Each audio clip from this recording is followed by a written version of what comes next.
Jealousy often appears in a single flash, a message someone receives, a look they give another person, or the subtle shift of attention away from you. But behind that moment lies an entire internal world you rarely examine. When jealousy rises, it's not simply about the person in front of you, it's about the fear that something precious can be taken away. It exposes the parts of you that feel replaceable, unseen, or not enough. But here's the truth most people never admit. Jealousy isn't a sign of weakness. It's a signal. It reveals emotional wounds, attachment patterns, and the stories you created long before this situation ever arrived. Today, you're not just going to understand jealousy. You're going to understand what it says about you and why confronting it may be one of the most transformative experiences of your life. Chapter 1: The Mirror of Insecurity. Jealousy is often your first encounter with your own insecurity. It surfaces when you fear losing something you believe validates your worth, affection, attention, or importance. In this moment, jealousy acts like a mirror, reflecting every self-doubt you tried to hide beneath confidence. The mind whispers, "What if I'm not enough?" And you begin comparing yourself to others who seem more attractive, successful, or desirable. Philosopher Søren Kierkegaard once said, "Anxiety is the dizziness of freedom. Jealousy is that same dizziness, a fear of losing control. But instead of resisting it, observe it. Recognize how it reveals where you feel inadequate and where your self-worth still depends on external affirmation." Chapter 2: Attachment Wounds Reopening. Jealousy doesn't begin in the moment. It begins in childhood patterns. If your attachment style leans anxious, your mind constantly scans for signs of abandonment. When someone important shifts their attention elsewhere, your nervous system reacts as if history is repeating itself. What you feel isn't just jealousy, it's old emotional echoes awakening. The mind goes into survival mode, interpreting neutral situations as threats.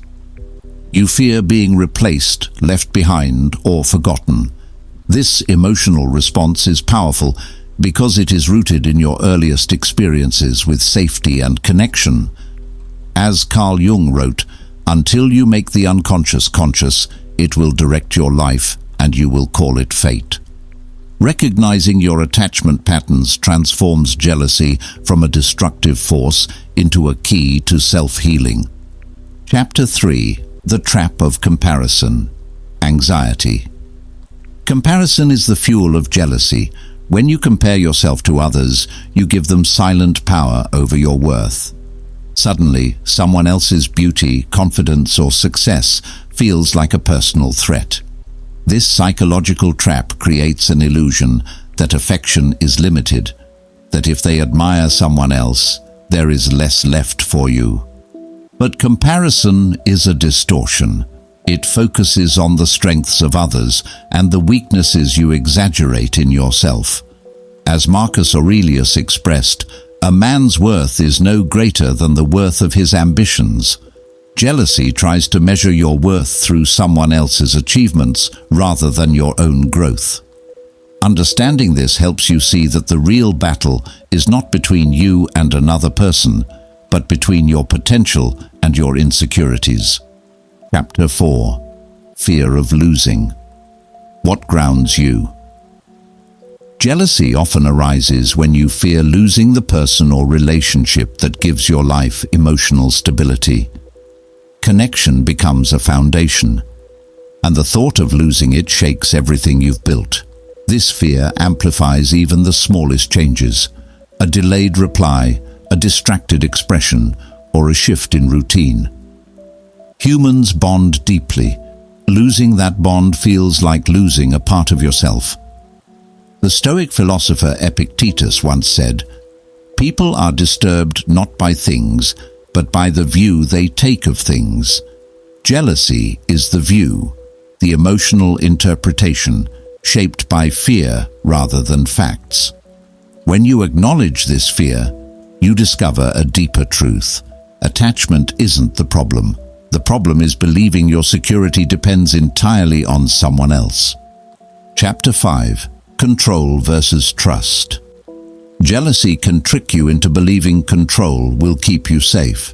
Checking phones, questioning intentions, or trying to predict every situation. But control doesn't prevent loss, it accelerates it. Trust is the real anchor in relationships, yet it is the hardest to surrender when fear dominates your thoughts. The conflict between control and trust is internal. You want reassurance, yet you fear appearing vulnerable. You want stability, yet you fear giving someone the power to hurt you. Shakespeare once said, "Our doubts are traitors." Jealousy is that doubt. The traitor that convinces you control is protection. The moment you recognize this inner conflict, you can choose trust over fear. Trust doesn't guarantee safety, but it guarantees emotional freedom. On Chapter 6, Jealousy as Self-Discovery. Jealousy doesn't only expose your wounds, it reveals your values. You feel jealous because something matters deeply to you. Instead of resisting it, use it as a compass. Ask yourself, what am I afraid of losing? What does this person or situation represent in my emotional world? Jealousy becomes powerful self-discovery when you move from reaction to reflection. Friedrich Nietzsche wrote, "One must still have chaos in oneself to give birth to a dancing star." Your jealousy is that chaos, uncomfortable but transformative. By understanding it, you awaken clarity. What you need, what you fear, and what you must heal.